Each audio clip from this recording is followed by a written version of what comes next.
Well, thank you so much for doing this interview. I'm so excited. Well, me too. I'm happy to be here. Well, I do have some tough questions. Mostly, my audiences are from 18 to 35, and it seems like our generation is really going in an interesting route. So, if you can kind of give some insights. Well, yeah, for people that are 18 or 35, it's not looking good. I think that's clear for everybody, and I think anybody can say that at their own admission. I mean, there's of course a whole list of variables that you can say why these things are happening. But if you had to say it in a nutshell, I believe it's just mass godlessness. Mask godlessness. Yeah. The easiest way to put it is if you disconnect people from their values, then they stand for nothing. And if people stand for nothing, then what are they? Just air. Worst part is that you get a lot of people subconsciously adopting values, which means that they're not strong. That's how survival works. You go, okay, if I say this and people hang around, then I'll say that, right? If I say this and I get fed, then I'll keep saying it. There's no real relationship between what you say. It's always outcome oriented. So when you can get people consciously adopting their values, what ends up happening is you keep them strong. Now, if there's values, then we imply that there are a hierarchy of value, right? And the tighter relationship that you have with these values, what you call is you create an individual, somebody that consciously made a relationship with who they are, which means that they have a specific purpose. And if there's purpose, there's a higher power. But if you take all of those things away, then what you got is a bunch of people surviving in the name of I'm doing the thing. So you lost out at love. You lose out in an individuation process, which means this is my life. Even the shitty things that happened to me happened for a reason.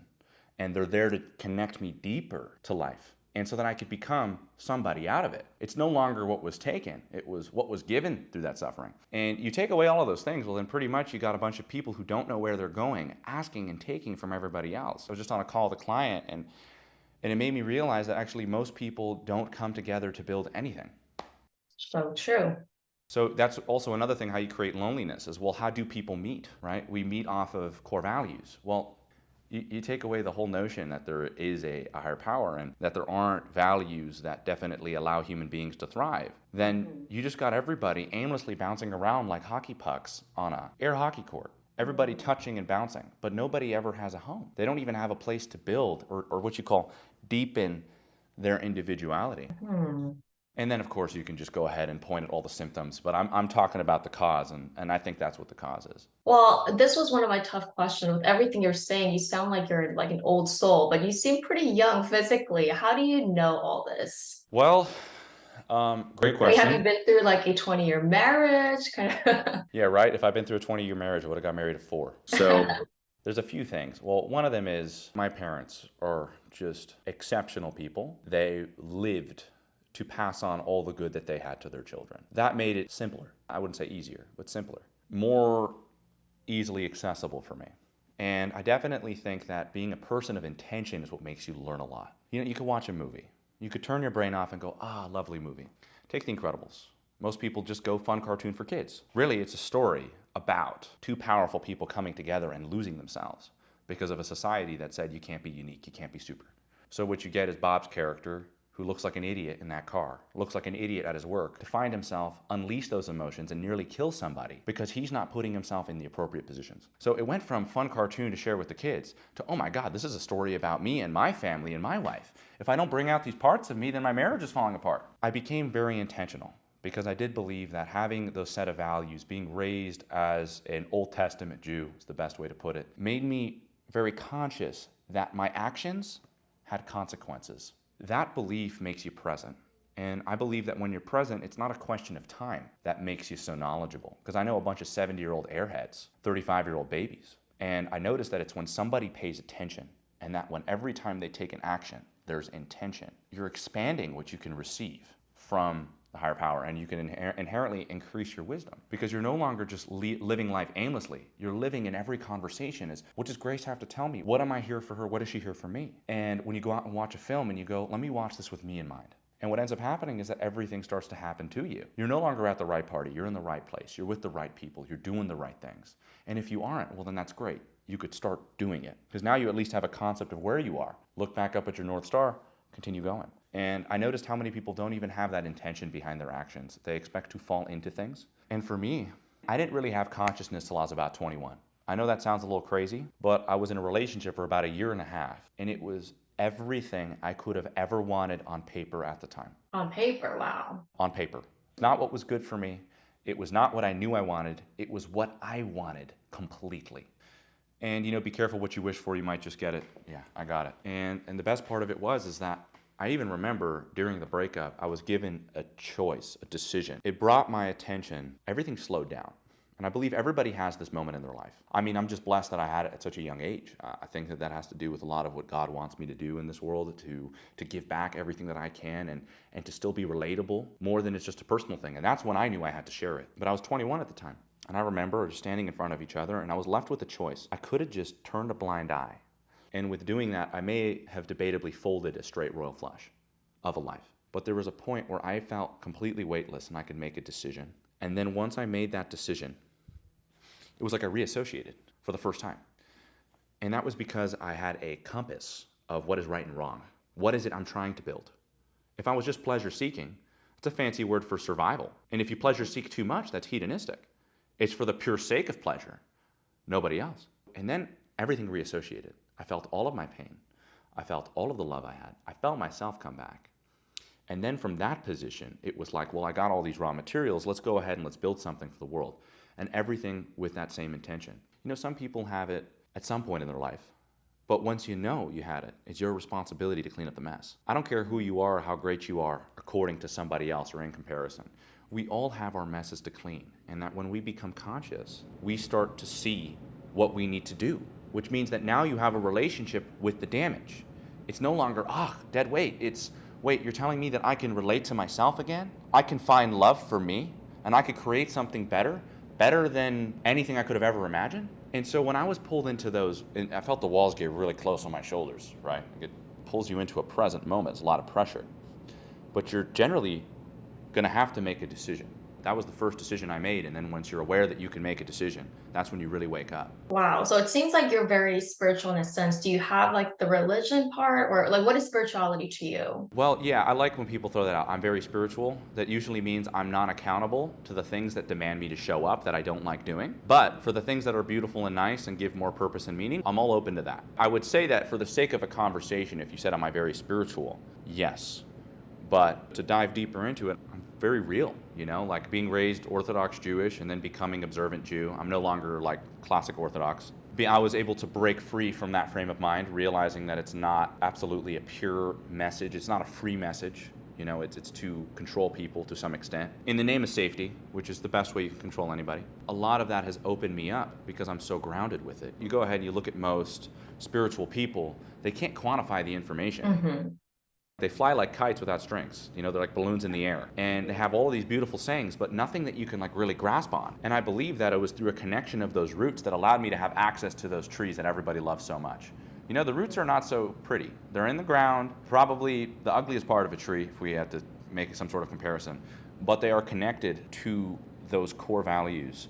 And when you have a straight line from the core values to the branches to the fruit, people then go, wow, you're like a spiritual guru, when in reality you were somebody that held to a code. I do hold to a code. And I believe that the access to that wisdom is through the foundation that God has given us, not even just as the Jews, but as something that 90% of the population has agreed to, the 10 Commandments. Mm-hmm. And that rooting from the Old Testament. So having that as a concept of morality lets you understand that you're no longer here to become an idealistic punk, which is, I'm here to just bring this in and I will die like a martyr. On the contrary, the Jewish belief is, you look at it and you go, let me struggle with it. Because you have powerful desires, but you also have a very necessary ideal. So you put yourself in front of that very necessary ideal. And opposed to just shutting it down going, okay, you're the ideal. You go, no, I want to find a way where we can love each other. I want a relationship. Let's fight, honey. So that's how it works. And how do you explain them? Well, the 10 Commandments, right? They were on 2 stone tablets. They're stone, they don't move. And a lot of people want that stone in themselves. And they think that they can have it if they don't have a relationship with what they believe in. A majority of what our society is based on, if it's in Western culture, is Judeo-Christian culture with a little bit of a Greek structure to it. So that means that if you don't consciously adopt it, then you have subconsciously adopted due to proximity, which means that you don't really believe in it. It was just a great way for you to hang out with the friends that you had around you and to get what you needed for the time being until eventually you are challenged. And what happens when you get challenged enough, just like what happened in my life, is you just have a moment where you have to make a decision based off what you believe. And a great way to see if you know what you believe is if there was a gun put to your head, which is what it was. The shoulders got crunched up, the walls were closing in. And that's when I knew. I was like, oh my God, I know what I believe. And that was the first step. And then you follow that little string around and you roll it up until you're finding pieces of yourself, and then your whole life is starting to make sense. It's no longer a disaster. It's not the money you make per hour. It's not the hair you have on your head. It's not how wide your shoulders are. It's about what you're supposed to give back to this world. And that journey is so powerful. So I guess you could say when it comes to being spiritual, this whole experience is a spiritual experience. To be spiritual is to be alive. I like that. Wow. In terms of the whole modern relationships that's going on, especially in the Western culture, and you being what you speak about and what you stand for, what do you look for in a relationship in terms of your own life? Well, here's the thing, I hold the people in my life to my standard. And a lot of people have a hard time with you saying your standard out loud. I do believe that if you are a man and you have built yourself up to be in a position to contribute and give to a relationship, unfortunately a lot of men aren't, is that the purpose is that you build life with a woman. And we do things that are completely different. The male hierarchy is fulfilled through completely different things, and the female hierarchy is completely fulfilled through a whole different set of things. Family, children, being there in relationships to contribute to that, to be loving and nurturing, and to provide in ways that honestly science can't quantify what women can do. I don't think it can, because men experience it when it's not there, and we really experience it when it's there, but you can't record it on camera. It sounds like keep the home clean, raise the kids, and be there for me and for the family, right? It sounds like that. And everybody goes, well, what do you mean? Just like fuck around all day? Like I said, you can't record it on camera, but women are completely different creatures, and they deserve that kind of respect. That's 50% of the cosmos that's responsible for the evolution of mankind. I believe that women, and especially in my life, should be on the forefront of raising children, having children, and supporting their husband towards his purpose and mission. And she'll get back 10x is an understatement, because you're giving him back 10x, and then he's giving you back that 10x, and you're giving him back 100, and he's giving you 1,000. And then what happens is you come back to a home that has a division of labor. And by the way, this isn't easy. It's fucking hard. It's really hard. And you're balancing this razor's edge, and that razor's edge is called beauty. And it's when there's perfect harmony between the masculine and feminine. A lot of the time people don't understand how much work that takes. I created something, and this is what I want to build in my life, that you think, well, that's just so simple, isn't it? No, it's not. People get sick. People get injured. Money comes, money goes. Love swings. Children might not be perfectly healthy. They might not also be the easiest to work with. And that it's going to require kindness, which is the ability to stretch from both. And I think that a lot of the time people became too focused on the flexibility and not on what we are, so we've lost individuality and identity within relationships and made relationships impossible. And we've also disconnected males from their masculinity and women from their femininity. We put them on both boats and then sailed them in both opposite directions. So what I want for my life is what I would hope that anybody else would want, which is the ability to create a successful life, give them the tools past what you've had. And I think people really overcomplicate it. I'm not saying something crazy. I'm saying something that's existed for thousands of years. I think that marriage is the start of somebody's life, not the end of it. Most of Western culture believes it's the end of the world. So you get a lot of fearful women and a lot of pussy-like men who are very afraid of responsibility. And then that's pretty much what you get. You get this very similar situation. And now that pulls me into another part of the conversation, which is the amount of egomaniacal narcissists on both parties. Now, this has to do with people not being connected to values, because the only way to bring yourself back down from your ego trip is a set of values that can ground you. If you don't have those, well, then it's game over. And so then also what you've got is you've given everybody ridiculous expectations and standards that don't even meet human standards and are not what we're here to do. So you can give everybody the ability to compartmentalize their own masculinity and femininity through virtual mediums. And that doesn't create somebody who actually has strength. That would make you confident. It creates egotistical people, which is people who have a notion in their head that's not based off reality, that they can go ahead and treat people A, B, and C because they have an unlimited amount of options. So you pretty much get everybody up in the air, and then what happens when everybody's up in the air is they all mistreat each other and rip each other apart. So the whole purpose is to get people back into their own individuality, to make men feel like men, to make women feel like women, and to have a personal relationship with it to where they don't resent it. Because the last thing we need is a bunch of women wanting to be stuck at home with children, right? That's not the point. We're here not like, oh my God, like we don't want you here. Like I'm always totally game when I speak to a girl and she's like, oh, you're a chauvinist. And I'm like, okay, I'm not for you, honey. I blow her a kiss and I wave goodbye. I'm not here to go, well, no. You have to understand this about yourself. I know what I believe is right. Words are just an aroma to action.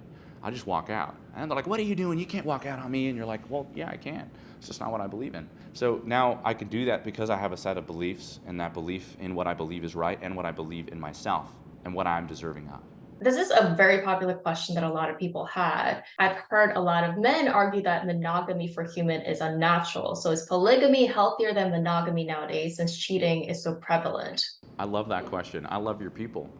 Um, yeah, the whole thing about the monogamy doesn't exist. To be honest with you, in a present, if you get somebody to really think about an archetype, there's the divine masculine and divine feminine. There's not the divine masculine and his side hose. And the whole point is that there's clearly a level of character from both parties that creates the duality coming together as one, right? So the whole monogamy question is very interesting. I'm definitely not pro-promiscuity. For somebody that has been a part of that culture and have seen what it does to people, you know what? Most people don't even know how damn hard it is to integrate your sexual nature. If you're going to be experiencing voyeurism through mistreating others or through pornography and through just a whole list of sexual experiences, without being able to own up to that, you're going to create a very powerful animal that you're going to need to later then integrate. And what I've seen a lot of is a lot of these like Madonna whore complexes, where it's women can't fuck the men that can treat them well and that they see as fathers and protectors, but they can fuck the losers. And then what you get for men is a bunch of men that have a hard time engaging openly with the women that they love and want to be the wife of their children, but for the girl they met in the bar, they have no problem running whatever sort of expression they want. So what you get is dead marriages without any excitement and very voyeuristic singlehood with no commitment or outcome. So that's what's happening a lot right now. Do you personally believe that men weren't meant to be monogamous and polygamy is something that we just all need to accept from now and on? Well, that's like the most ridiculous statement ever. It does not work for women at all. It does not work for women at all. So we already know that for half of the human existence, it doesn't work. For men, there is an evolutionary component where it needs to work. Do you understand what happens when a majority of men no longer start functioning? And then let's just say that there's this thing called hypergamy, where women date across and up. If there's a limited amount of suitable mates for offspring, then they're going to be pretty much stuck with the last options, which allows women to at least respect it. It's not an ideal. My God, it's not an ideal. And is it human? No, it's not human. It's instinctual. It's animal, which isn't bad. But to use that as a rationalizing method, to not engage and challenge and bring more out from others because you're afraid of getting a specific kind of love, I could promise you this much. I've worked with sex addicts, and I've worked with people who just have very juvenile natures. When your spirit is full off of somebody, I don't care how Mr. Machismo you are, or how much higher testosterone levels are, or how masculine you are. You look to the place that challenges you most. And a lot of men have a hard time testing their partner. There's so much that goes into it. Like I said, you have a very promiscuous culture. So going back to the previous point, you have plenty of people that are having a really hard time engaging in deeper, wider relationships. And so once it starts to get deep, what do you get? More emotion, which means that your capacity for rejection increases. So you shut down, and then you look for another way to experience the voyeurism but still get the emotional connection. So monogamy is not our baseline. Monogamy is our human drive towards connection, towards the biggest ideal possible, towards the most successful family, towards the best love. We know that it's about putting it in and getting out. There are times throughout history, and we've seen it before, even you have like the biblical patriarchs and even across the world, nobody's like, I love multiple wives. I like multiple partners. They understood there was a level of responsibility that came to it. You gotta be 4 times the man to deal with 4 times the women. And that's okay. Are you gonna give them all their marital needs? Are you gonna give them the protection that they provide? Are you gonna show up and split the tents and then have one every night? I know people think that it's a beautiful process. Like, oh my God, that's great. Multiple women, she let me have other girls. I'd say you failed. As a man, you failed because you haven't challenged yourself. And I think that monogamy is a challenge.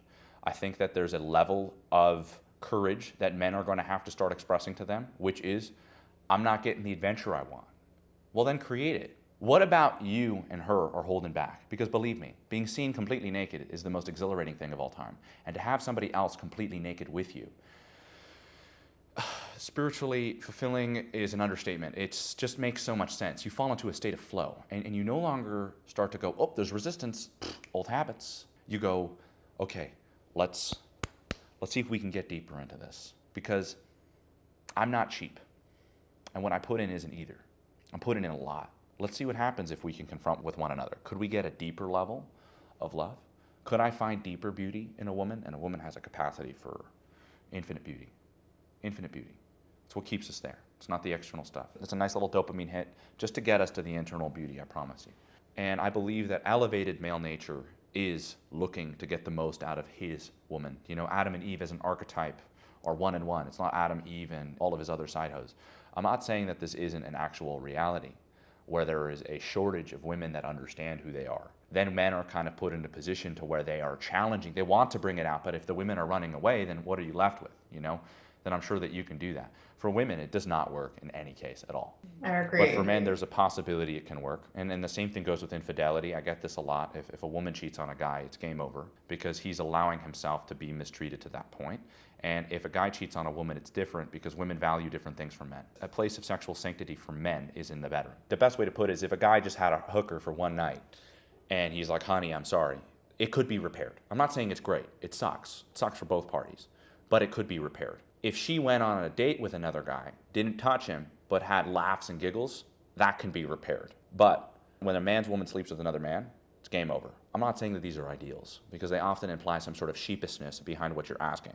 And honestly, most people would be shocked. Like, look, dude, you could just tell your partner, I'm not satisfied. Do you want to leave? I'd welcome you to leave. I want to stay here. Okay, knock yourself out. I can't twist your wrist, you know? But most people won't even do that, so they lack courage. And then they go about these egotistical reinforcing actions because you can get your cake and eat it too, which means that you're a coward who's trying to uphold a mask or an image for other people and for himself because deep down you're insecure. I don't believe in that shit at all. I like how you mentioned earlier with the whole Madonna whore kind of thing that's going on right now. What do you think is driving so many people to just have casual sex and relationships? Well, very simple. You get people disconnected from their values, and then when people go to look for their values, they're given institutionalized garbage. The temple, the church, the mosque, the synagogue. And then what do? You go to look for the people that can bring you to those values, and they all suck. Therapists don't help people anymore. Rabbis don't know anything about God. Priests have no concept of Christ or even what he represents. They just kind of echo everybody's stories. People think that there's God in a mosque. Unfortunately, there isn't. He's all around you. It's something that you create. So you have a lot of people looking for answers and a lot of trauma. And by the way, there's one way to heal trauma: sex. It's the easiest way to do it. It's an act of healing. Why? Because it's the most vulnerable place. You are quite literally being penetrated or being received. So it demands so much of what you guys are doing here together. You know, like love heals. The act of sex is love, and that allows people to evolve forward, and then there's life that comes out of that too, which is pretty damn cool. But I think that more importantly, what's really causing that is that a lot of people have all of these emotions and then they have to cope with it, but they don't have a lot of direction to connect to these values. Remember, the thing about values is they keep you grounded when you're placed with a lot of emotion. You don't go, am I going to take my ex back that fuck somebody else? I have a value, which is don't commit adultery, right? And that there's a whole list of other values that go under that and the severity behind it, right? What's what I do? You cut it off. You maintain your integrity. But a lot of people dive in and then they rip a little bit of their arm off and it's not so pretty. I do believe that the Madonna whore complex is prominent now more than ever because you give people more avenues to execute a lot more narcissism. And it's not healthy. And it creates a lot of juvenile men and a lot of ego-driven women. And then that creates a lot of ego-driven men, and then they'll always beat the women, and then those women will have larger egos after they're heartbroken. And then that creates the only coping mechanism they know how, which is how do I keep a guy to stay? We'll sleep with him, he stays a little bit longer typically. So you got a lot of insecure women and a lot of insecure men, both of them disconnected from their values, have no concept of sexual worth or any sort of value behind it. I'm not a Puritan by no circumstances, but I'm definitely a realist, and I understand that the whole point is to take this shit seriously. Don't be cheap. That's the last thing I'd want you to do. I'd want you to be intentional at the bare minimum. Elevate the standard for it. I noticed why it's so prominent for a series of reasons, and it's that sex is such a necessary component in our life, and you have the place that has values that goes, no, anything below the waist is complicated. We don't talk about that. I'm sure everybody's had an experience with that, and I never understood it. I believe that we exist. When you're hungry, you eat. Yeah. When you're thirsty, you drink. When you're horny, well, you got porn, prostitution, and promiscuity. Right? And then what do you got for women? Well, emotionally shutting yourself down, getting all the connection you need over virtual mediums because then they can't hurt you over a screen, and to create a relationship with it to where you have no understanding of what its purpose is. Well, that's fucking confusing as shit. Right? I always found that interesting. Whenever I went to Jewish day school growing up, it was like anything below the waist. It was like, oh, we don't ask those questions. And you're like, well, it's like placed in the center of your body for fuck's sake. right? So don't we have a conversation about this? What does it represent? There's so much complexity behind sex. It is quite literally a compound of all of your emotions simultaneously. It deserves the most understanding and the most communication. But what you get from the places that speak about values is none of those things into that regard. It's always the thing that you should like this and like this. They even put rules in it, for fuck's sake, right? And then you get people prioritizing it like as if marriage is the only way in which you can have it. So you create an unattainable ideal for a bunch of people with the most powerful desire who have no values to even let those two clash. That's a highway to that as an answer. Do you think, well, I've tried online dating for the first time and I really didn't like it, but I want to know your opinion on the whole online dating. It's a very powerful, I mean, these are all awesome questions. Thank you so much. I believe these are all the questions that people should hear. And they definitely shouldn't hear it from people who are disconnected from their emotions. I always say this, like, oh, what do you think about Andrew Tate? What do you think about those fresh and fit guys? I believe that emotions are for humanity. Why would you get rid of them? I'm here to tell you, I don't care how much I feel, I'm going to do the right thing. I don't care if I cry when I do it. I'm going to do the right thing. Don't take away my ability to feel. Like, that's mine. That's my human experience. I want to see a sunset and cry, for fuck's sake. I don't care what you think. That's my relationship with it. So, dating apps. Well, if you're a good-looking guy and you're above the 20%, you're going to have a great time. You will be in abundance. You can send messages, and you will create what you call an unrealistic market in your mind. Because, typically women are very intuitive, and on a playing field, you can tell that the good-looking guy is not very confident. He's not an interesting pick, is he? But you'll often be fooled over virtual mediums, right? Virtual mediums are very two-dimensional. So you have to be understanding that if you're willing to put yourself in a two-dimensional plane, knock yourself out. You're just going to experience the two dimensions. So you're going to be lacking power. So what I've noticed is that 20% of the men have 80% of the women. And that 80% of the men are scrounging for 20% of the women. So you get a lot of women being really critical to those men. They pretty much don't exist. They just don't exist. Guys like my friends, even myself, I've never even been on a dating app, never downloaded one, because I'm not going to put myself in a position to where I'd have to two-dimensionalize myself. And also, it's very easy. What can you do when you go home? You could just swipe, get your date. You no longer challenge yourself to approach others. You no longer put yourself in the face of rejection. So you create fake courage and fake masculinity. I believe that one of the best parts in the whole world is like to engage in that courting process. In the, oh, hey, hello, what's going on? That's already the first date. So what you do is you put yourself in very rigid positions. And yeah, that absolutely promotes egotistical narcissism for the 20% of men. It creates what you call a bunch of resentful, angry, lonely men on the 80%. So you got a bunch of psychopaths at the bottom and then a bunch of narcissists at the top. And then what do you have for women? Well, they're all swiping on the 20% of men that they want, and they're not getting them. So you pretty much get a similar effect, which is that they're willing to lower their own value to get that higher percentage of men. Remember, this only works in what you call a control group. Dating apps functions as a market. This doesn't work for individuals, for anybody who's too concerned. And then you have the top 20% of women that have not only an inflated ego, an inability to create relationships based off of somebody's actual value. So what you get is a lot of pleasers or predators. Both will hurt you. So the whole point isn't that you can't create a relationship through these things. Absolutely you can. You just better know how to date. If you don't know how to date, which the easiest things to do is just ask serious questions. Because ask serious questions, engage in confrontation, and have fun. That's the three things that you need to do. You ask a serious question, I don't care what it is or how intense it is. You'll get to know about somebody. You could ask them, why are you on a dating app? Yeah, No, I want to hear the truth. Okay, fuck, dude, I was horny, I was swiping on a bunch of hoes. Cool. At least that's the truth. Why were you on a dating app? That's the whole thing about dating apps, man. It cracks me up. It's like, why would you do that to yourself? You don't look like Superman. You're not Giga Chad. I'm sorry, it's not going to work. That doesn't mean that you're not a man. Women respond to men, period. I know plenty of men who are 6'3", strong, handsome, successful. They can't even express their value to even the most average women because of the insecurities they have at heart.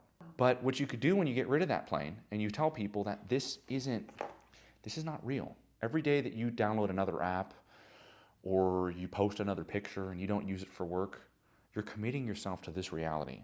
And it's just a matter of time before this becomes your only avenue for connection. And what happens when you feel that impulse to connect? You pull out your phone. Now what happens in the marriage? Having a hard time connecting. You pull out the phone. So it's not a long-term solution to anything. The solution is that men and women come together and do what they believe is right at the time, and that we start engaging with one another because life is what we're here to live. We're not just here to meet our needs, we're here to live.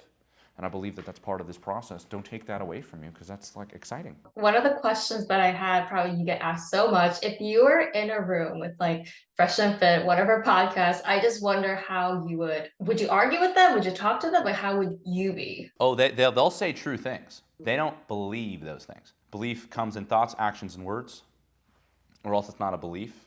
It's a marketing tactic. I know a few things about these guys. I can tell you one thing. They count their body counts. Oh, yeah.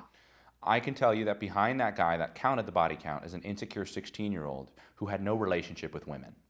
Now, you can take truth and say it.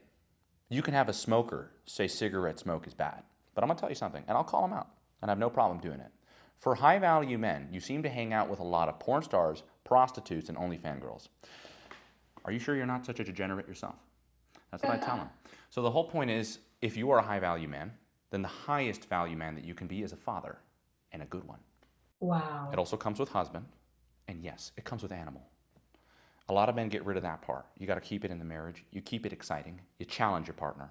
You tell him when you're no longer when you're losing that desire to hunt. You guys do it together, and you definitely communicate about it, because in that communication takes courage, which means that you're a brave man. You drop the communication and you start promoting that whole, most people don't even know how to create connections. They don't even know how to be intimate. They don't even know how to be vulnerable. They don't even know how to create a powerful sexual space. They don't even know what a tantric experience is. They've experienced dick and hole, followed by their small little dopamine high, followed by a huge crash and dissatisfaction in their behavior as they constantly externalize all of their insecurities on the women around them, like as if the women around them aren't a perfect reflection of who they are. Okay. Now, it's okay. Maybe I don't know everything about them. Maybe they don't date the porn stars, OnlyFans girls, or whatever they are, club girls. The whole point is the club girls they don't even deserve the conversation. I find it very interesting that like this is a big topic of conversation, which is these OnlyFans girls get platforms. Why are you giving them platforms? I love how it's a psychological debate for some people. Well, you have to understand that when a woman puts herself naked, it's not widely received by men. It's called being a whore. What do you want to hear? End of conversation. There's no psychological dribble. You don't even get it. And by the way, men are very easily criticized for their bad behavior too. There's just a little slight difference, and this is the one thing that they always really focus on. Men of capacity are very rare. Men of capacity get more women. True. Men of low capacity have involuntary celibacy. All women have capacity right off the bat. So when women are very cheap with it, it often shows them that they have no relationship with their capacity, which is insecurity. And when men are very cheap with it, it means that they're not very selective with the options that they have. They're very cheap with it. So the whole point of having 18 girls is to go, her. Why? How am I going to qualify her? Simple. This is what I do. Be the biggest monkey that you are. Be the most vulnerable that you can be. Be the most autistic, chauvinistic, misogynistic. I don't care how you're perceived. But be you, because when you have numbers to work with, your partner is the one that goes, I love it when you do this thing. And I know you got options. And I'm not doing this because you got options. I'm doing this because I think that we're right. And now when a lot of men go, well, I'm not a high value guy. Well, you don't need to be one. You need to be somebody who behaves like one. The behavior creates psychological, neurological, spiritual abundance. And then what happens when you're on the date? Are you holding back or are you laying out? Why? Because the last thing you want is a relationship where you walk around eggshells. So it is pretty funny that whole culture, like the red pill culture. I work with a lot of people coming out of it, and it was cool for a minute. You know, it's like a YouTube skit for a guy that just finished watching porn. I promise you, it's like the funnel. They see all the OnlyFans girls.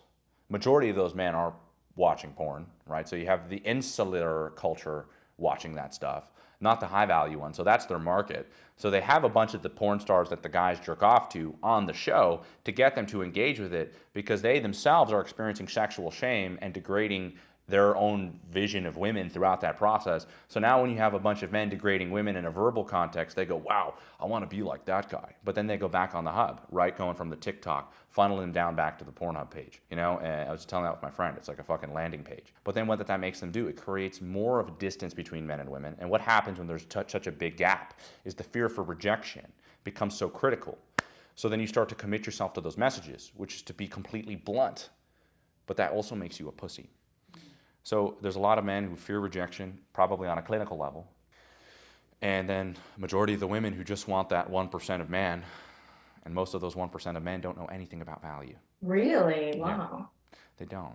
Just because you fit in a socio-economical standard of high value doesn't mean that you are. And it's very important that people understand what is the highest archetype that a man could achieve in his life is fatherhood, to be a father as an archetype, because under father is protector, provider, husband. And it is animal, capacity, beast, poet, warrior, dancer, musician, and an artist. We're so inspired by one another. The male-female union is just the most perfect thing. It's a divine creation. You know, you look at how beautiful they are together. The most beautiful union is a masculine man and a feminine woman. You know, like you can't make this shit up. There's a designer behind this. You look at the beauty that women have. You're like, this shit's insane. Like, you ever just do a little bit of dissonance, just look at a woman and go like, my God, like everything about you is by definition beautiful. And you look at men and you're like, well, you're like magnificent, right? There's like some sort of majesty to it. But it's not beautiful, it's not the world you describe it as. You know, you get a little more specific with it. But those two things we're such an inspiration to each other. And we give so much to one another in ways that we can't even understand. And I think the most beautiful thing is that we are like separate and then brought together. Something about that implies choice. And I think that when there's choice, there's love. And so when a man and a woman, they choose one another at a very high level with the security that's involved in doing so. And typically people individuate and then individuate further together as one. There's so much inspiration from both parties, so much respect. And the best thing that we have is difference. So much passion comes from difference. And then if we can meet on that common ground of we share our humanity, but you share it from the feminine, I share it from the masculine, then maybe together we can create an evolution of what we are. And if we can just live our life to see that, I think that we did a pretty good job, honey. Can we give it everything that we got? I think that's where the adventure is. The yacht party is boring. The pool parties are boring. The tits and ass become you start to almost develop negative associations to it. It's so thrown around. So when you focus on that, then you attract beauty. And then you become a man of capacity. And then you're no longer part of that shit. How can we create something even more? And could we start life? Could we do it today? Could we challenge ourselves? And could we be even more? Wow, like yin and yang, right? Got to give credit to God because he created all of this. And you just look at people and the design that we have, you know, to be made in God's image is something that's the most powerful, personal, biblical quote. We're all made in his image. 5 fingers, 5 toes, 2 eyes, 1 nose, 1 mouth, 1 heart. We're made in something, right? What does it represent other than just pure function? I think it's kind of fascinating. And then now we're also in a singularity, which is an infinity simultaneously. And then now there's masculine and feminine, which are both composed of those things, but of different traits and different qualities. And then they come together and then create an infinity.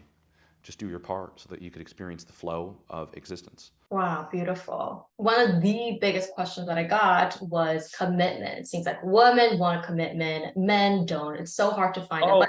But I love this. Yes. I'll tell you why. There are too many negative associations to sex. Oh, okay. People either treat it hyper casually or so seriously to the point where you need to sign documents. The whole point is it's a natural biological function. I'm not saying be casual with it or put it under a fucking knife. But the whole point is that you at least understand what it is. So for women, they need to understand this, that men value sexual intimacy. Women value commitment and security. But if you're going to weaponize that, we're not going to jump into it. Because then that means that you've already established that you're weaponizing your sex to gain commitment, which means you're insecure. So you're getting a lot of men having to slither around that wall of defense, because women can weaponize sex and destroy men. So they often do one of two things. They try to protect themselves so much to the point where sex is off the table. And a lot of women do this thing, where it's, by date 5, we'll fuck. So you're telling me that if he waits 5 dates, and if he puts the mask on and passes, he gets to hit it? And I say this to women all the time. And they're like, no, because then that means he's a psychopath. And I said, exactly. Why are you using time? Time, that's a whole different part of the equation. You should be using information, gathering intel. And here's a really good way to do it. Don't take sex off the table. If what you want as a woman is commitment, put it on the table, but put it at a level that most men can't reach it. Which is, I want it to be deep, I want it to be emotional, I want it to be loving, I want it to be present, I want to be in it, I want to be vulnerable, I want to be naked, I want to be an animal. Can you meet me there? Most men are like, oh, well, great. Did you take it off the table? No, but you raised it to a standard. Now, most men with standards typically understand that if we were both going to agree at this very high level of sexual union, what, am I going to fucking do that with another chick? Am I crazy? It's that simple. So you have a lot of women with the commitment wall and the sex behind it. And then once the commitment, they get it, then they're like, here's your sex. But what did they also see? That they trapped a man. And they go, why the fuck would I give him sex if I could hold him in my hand like this? And then you have a lot of men also hiding sexual intention, which makes women not trust you, by the way. And even more so, fueling more sexual shame. I know plenty of men who are like, now that we're like in a relationship, and then they'll fuck another girl and then come back to the emotional bonding. And so you have a lot of people compartmentalizing the courage it takes to show up now. You got to show up now. When I'm on a date, sex is on the table, children are, family, the future, and all of me. And by the way, how many times people show up with a fraction of themselves? I know we're already where to meet them. So the best system to get commitment is to just raise the standard for yourself, that at which you would like to be interacted with today, as if an asteroid was going to hit the earth in 24 hours. That's how I live my life. That's how people should live their life. With a standard. The standard protects you, not your weird rules that you make up for yourself that honestly probably make men dislike you and you dislike yourself, as you always get treated for less. That's typically what happens to women. And for men that create their rules while they're sexually repressed and then later express that outside of her. So, yeah. One of the last few questions that I had was, on social media, it seems like manifesting your special person, your desired partner is such like a popular topic. Do you believe you can write it down what you want and manifest it? To an extent, yeah, you're going to have a much better idea of what you want to speak into reality. You know, I speak to her because the last thing I'd like to do is misrepresent myself. So the tighter you get a relationship with what you are, then you can create the counterpart of that, right?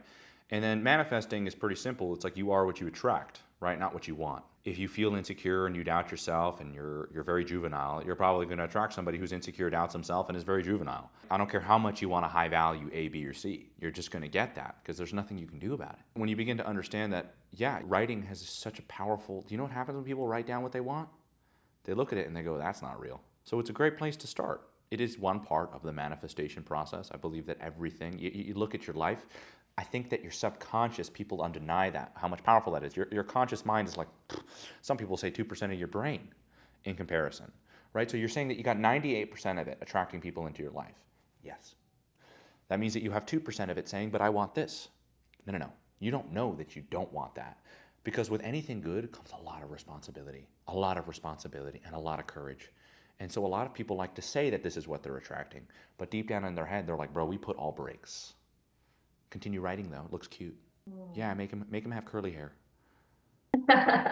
Or write down that she's a brunette. So the whole point is that once you start getting rid of the negative associations towards that, then you could start attracting it. Because you could look at your life. I would challenge anybody to this. The people that are closest to you came in the right time in the right place. So much to the point where you didn't even ask, but they were so necessary.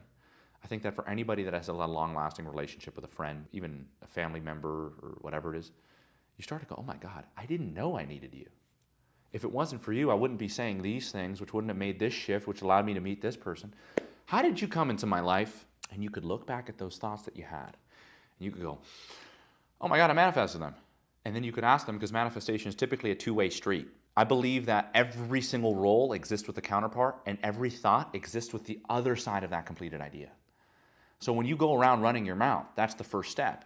Because then somebody else will complete that sentence. When you do your job as a man, well, then there's a woman for that man, right? When you play your role as a king, well, then it's just a matter of time before you meet your queen. I like this one too. If you're too busy playing the knight, you'll just attract the damsel. So the whole point is that we have every single archetype, and there's two, which means that they all exist within a duality, which means that they all exist simultaneously, but separately. They just choose to come together. And when they do, it's like an easy collision. It's just effortless. It's never difficult. And you can challenge people, the girls that changed your life, or the person that you've met now, maybe your soulmate, or the friends that have made your life not just bearable, but extraordinary. Think about what you were attracting at that time and what you were actually having on a subconscious level, because that was everything. And I can give you it in a story. As a friend of mine, I was about 18. I came out of a relationship. It was a really rough relationship when I was 18. She cheated on me like 3 times. I didn't even know it. I was just my head up my ass. I like to say juice box mindset. It's the best way to describe it. You just think about juice box and girlfriend, movies. Like, of course she's fucking other guys, because I was fucking everywhere else. You know what I'm saying? And it's not like I'm rationalizing that behavior. The behavior is awful. But The whole point is that I just wasn't even there for it. I even remember, it's funny, she called me like a couple months ago and she was like, what would you have done if you met me now? And I said, well, I wouldn't touch you with a 40-foot pole, but that's just the whole separate point.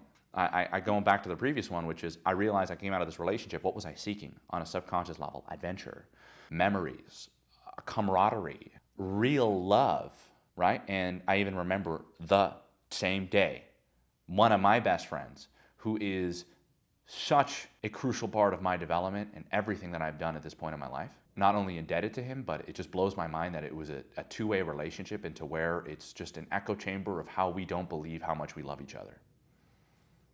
Came into my life that day saying, do you want to go to the beach? I'm going with some friends.